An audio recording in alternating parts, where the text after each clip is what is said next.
इथे आपण अगदी आरामात ताऱ्यांची नव्याने मोकळी करू शकतो. वरच्या या भूताचं ताऱ्यांनी भरलेल्या आकाशात परिवर्तन होतं. पृथ्वीवरच्या कोणत्याही ठिकाणात कोणत्याही काळात म्हणजे भूत भविष्य आणि वर्तमानातलं आणि कोणत्याही वेळेचा आकाश तिथं आपण पाहू शकतो. असं समजा की आपण ताऱ्यांना स्पर्शही करू शकतो. ताऱ्यांच्या या पसाऱ्यातून अवकाश यात्राही करू शकतो. आणि ज्या सर्व खगोलीय घटनांना घडायला वास्तवात महिने वर्ष किंवा करोडो वर्षांचा काळ जावा लागतो त्या सगळ्या आपण इथं अगदी चुटकीसरशी पाहू शकतो. हे सारं शक्य झालंय डिजिस्टारच्या संगणकीय तंत्रज्ञानामुळे. यामुळे आपल्यासाठी एक प्रवेशद्वार उघडलं गेलं. खगोलशास्त्राच्या ज्ञान भांडाराचं आणि या ब्रह्मांडाला जाणून समजून घ्यायचं हे प्रवेशद्वार. और याच ब्रह्मांडात आपण सगळे एका कोपऱ्यात वस्ती करू. आपण आता इथे आरामात बसत होतो तेवढ्यातच सूर्यास्ताची ही वेळ होता.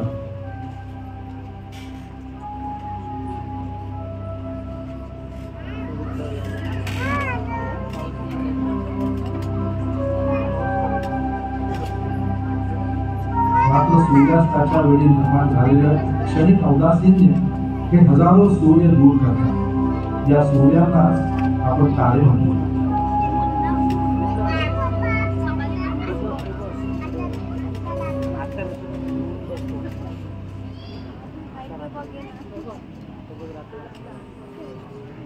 ताऱ्यांना कल्पनेतल्या सरळ रेषांनी जोडल्यावर या सांगाड्यासारख्या विविध आकृत्या दिसू लागतात.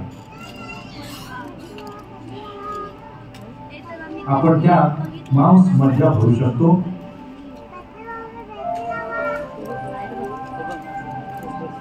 आणि मग पशु पक्षी, साप, मासे, राजे राण्या, शिकारी, मेंढपाळ या सर्वांमुळे आकाश जग जिवंत होतो. आपल्या पूर्वजांनी आपल्या कथा कहाण्यातल्या पात्रांवरून या आकृत्यांचं नामकरण केलं. यांनाच आपण तारका समूह म्हणतो. अशा प्रकारे संपूर्ण आकाशात जवळजवळ 7 डझन तारका समूहांची कल्पना केली आहे.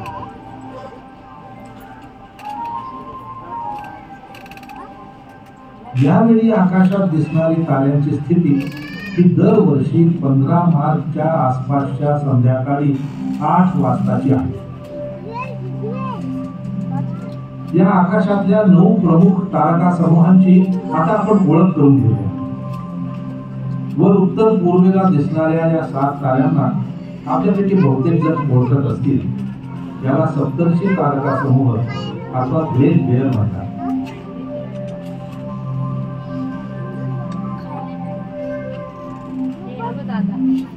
या 7 ताऱ्यांचं नामकरण 7 ऋषींवरून झाले. ते 7 ऋषी म्हणजे क्रतू, पुलह, पुलस्त्य, अत्री, अंगिरा, वशिष्ठ आणि मारीच. आपल्या आधुनिक दृष्टीला हा तारका समूह ना ऋषींचा समूह वाटतो ना अस्वलासारखा दिसतो, परंतु एखाद्या पळीशी किंवा डावाशी मिळता जुळता वाटतो, ज्याचा उपयोग आपण साधारणपणे मडक्यातून पाणी काढण्यासाठी करतो. हा याचा दांडा आता थोडा वाकडा झाला. सप्तर्षींचे तारे ध्रुव तारा शोधायला मदत करतात. आपण इतकंच करायचं की एका काल्पनिक रेषेने पुलह आणि क्रतूंना जोडायचं आणि तीच रेषा पुढे 5 पट वाढवायची. आणि बघा सापडला ना ध्रुव तारा. ध्रुव तारा म्हणजे अढळ तारा. ध्रुव तारा हा उत्तर दिशा दर्शक आहे आणि ही गोष्ट कधी कधी आपल्या खूप फायद्याची ठरते. समजा आपण एखाद्या घनदाट जंगलात हरवलो.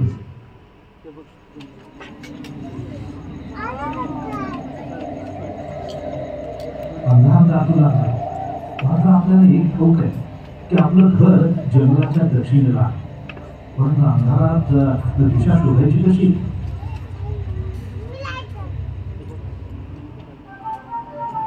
फक्त वर आकाशाकडे बघा.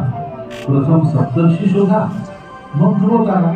त्याच्याकडे तोंड करून उभे राहा. उत्तर दिशा आपल्या समोर असेल आणि पाठीमागे दक्षिण. बस आता पाठ फिरून चालायला लागा, सरळ आपल्या घरी पोहोचून जा. सप्तर्षी आकाशात नसतील तर काही दुसऱ्या तारका समूहांच्या मदतीने आपण ध्रुव तारा शोधू शकतो. उदाहरणार्थ उत्तर पश्चिमेच्या आकाशात डब्ल्यू या इंग्लिश अक्षरासारखी थोडी वाकडी तिकडे आकृती दिसते ना, ती कॅसिओपिया म्हणजेच शर्मिष्ठा तारका समूहात. डब्ल्यूच्या या कोनाचा दुभाजक आपल्याला ध्रुव ताऱ्याची दिशा दाखवतो. ध्रुव ताऱ्याचा आणखी एक उपयोग आहे. चला क्षितिजाच्या वरती त्याची उंची मोजली. ती इतक्या. या संख्येला बघून कशाची आठवण आली सांगता? अहो आपल्या मुंबई शहराचं अक्षांश देखील इतकंच आहे. म्हणजेच ध्रुव ताऱ्याची आकाशातली उंची त्या ठिकाणाचं अक्षांश दाखवते. चला आता आपण आपल्या तिसऱ्या प्रमुख तारका समूहाकडे वळतो. पूर्वेच्या आकाशात विळ्यासारखी किंवा उलट्या प्रश्नचिन्हासारखी दिसणारी आकृती म्हणजेच सिंह तारका समूहाचं मस्तक. सिंहाच्या पंजाजवळ एक चमकणारी तारका ती आहे मखा. तिची चमक सूर्याच्या 350 पट आणि आकार 3.5 पट मोठा आहे. मखाचं तापमान सूर्याच्या तुलनेत दुप्पट आहे. जिथे सूर्याच्या पृष्ठभागाचं तापमान 5,500 अंश सेल्सिअस असतं, तिथं मखाचा पृष्ठभाग 11,000 अंश सेल्सिअस तापमानात तळपत असतो. 2005 साली अमेरिकेतल्या माउंट विल्सन वेधशाळेतल्या खगोलशास्त्रज्ञांना मखा ताऱ्यात एक विचित्र गोष्ट आढळली. हा तारा स्वतःभोवती सूर्यापेक्षा 155 पट वेगानं फिरतो. सूर्य जे काम 28 दिवसात पूर्ण करतो तेच काम करायला सूर्यापेक्षा कितीतरी मोठ्या असलेल्या या ताऱ्याला 4 तासांपेक्षा कमी वेळ लागतो.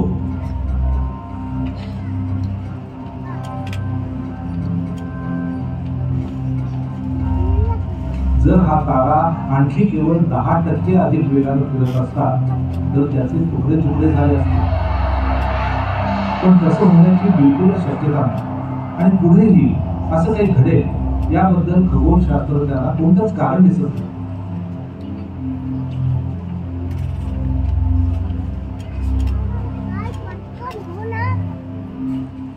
आधुनिक खगोलशास्त्रातही तारका समूहांसाठी त्याच जुन्या नावाचा उपयोग केला जातो, पण थोड्या बदललेल्या परिभाषेत. आधुनिक परिभाषेनुसार कोणताही तारका समूह ना रेखाचित्र आहे ना कोणा देखण्या पशुची आकृती. आजचे तारका समूह आहेत ते आकाशात उभ्या आडव्या रेखांनी परिबद्ध केलेले विभाग.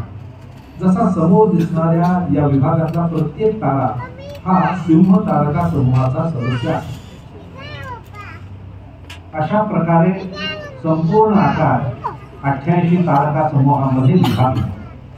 आकाशातला प्रत्येक तारा या 88 पैकी कुठल्या ना कुठल्या समूहाचा सदस्य आहे. मार्च महिन्यातले 6 अन्य प्रमुख तारका समूह अशा प्रकारे आहेत. इथे उत्तर पश्चिम आकाशात हा आहे ययाति.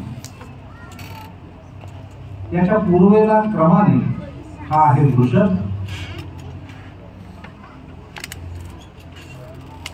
नंतर सारथी.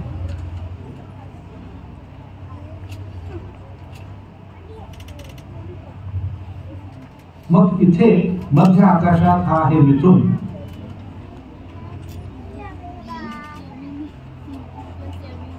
आणि दक्षिणेला तिकडे आहे मृग,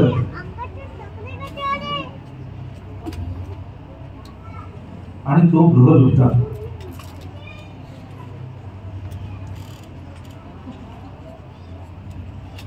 वृषभातली ही रोहिणी एक लाल राक्षसी तारका आहे.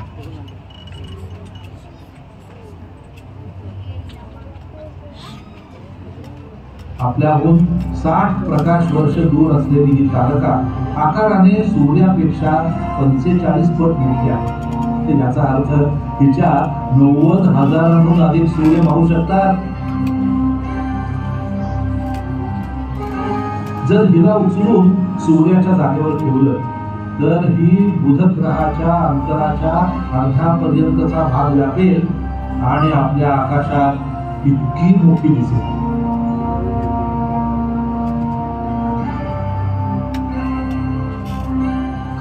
रोहिणीचं तापमान सूर्यापेक्षा कमी आहे.